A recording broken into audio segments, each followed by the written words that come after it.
Hai teman-teman, kali ini kita akan membahas terkait hakikat, fungsi, dan tujuan PKN di SD, dan juga karakteristik PKN sebagai pendidikan nilai, norma, dan moral.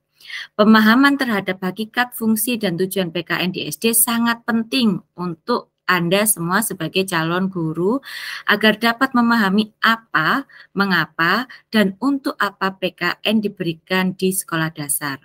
Pengertian semua itu merupakan modal dasar dalam melaksanakan pembelajaran PKN di SD yang sejalan dengan misi PKN sebagai pendidikan nilai. PKN sebagai pendidikan nilai memiliki misi psikopedagogis dan juga sosiopedagogis dalam pengembangan nilai-nilai hidup berbangsa dan bernegara.